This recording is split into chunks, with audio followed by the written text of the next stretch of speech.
7.3 Volumes as an Integral. In previous sections of chapters 5 and 6, we've talked about how to integrate in order to find area underneath a curve. In this section, we're going to talk about how to rotate a curve around an axis or around a line in order to generate a volume, and then integrate cross sections in order to find volume. If we look at this example, we'll look at a pyramid. And what we're going to do is we're going to break up this pyramid into cross sections in order to determine volume. So if I take this plane and I move it up, you see that I generate cross sections that are rectangular in shape.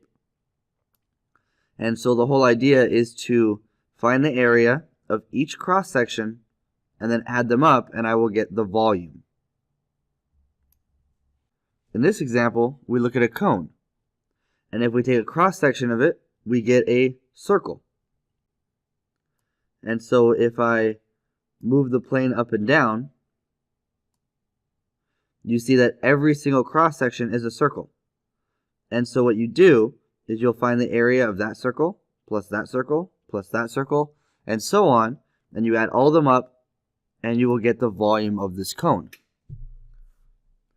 This is where integration comes in, because an integral allows us to add up a sequence over and over and over, and our sequence is going to be represented by the area of each cross section. Here's another example of a cross section. So here's any randomly generated function where I just create a line, and the idea is that I'm going to move this line back and forth, and this would be the integral underneath the curve. Now if we look over at the volume, when I rotate this shape, I'm going to rotate it around the x-axis.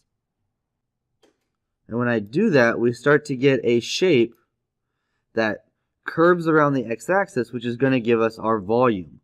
So as we rotate this around, you see a 3D shape start to form. Kind of looks like a vase type thing. Now because this is an irregular shape, we don't have a formula to find volume. So what we have to do is use our methods of integration in order to find the volume of this figure. And the whole idea behind this is we're going to move this plane right here back and forth, and we can determine the cross section of this 3D shape. So as I move it, we can see that the cross sections are circular in shape. So I see that the cross section here is a circular shape, and as I move closer and closer, you can really see that each cross section gives you a circle. So what you do is you find the area of each circle and add them all up. The volume of a solid of a known integrable cross section of area A of x from x equals a to x equals b is the integral of a from a to b.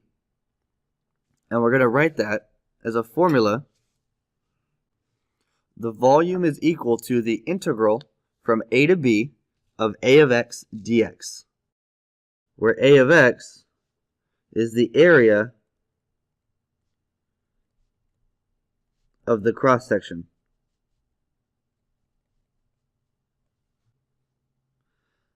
And now I'm going to describe to you how we're going to go about solving for the volumes of each shape.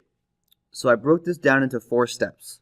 Step 1 is to sketch the solid and cross section A of x. So we're going to sketch the 3D solid, and then what we're going to do is we are going to determine how to find the area of each cross section. Step 2 is to determine a formula for A of x, which is the area of the cross section. Step 3, to determine the limits of integration. We want to determine a and b, our starting point and our ending point.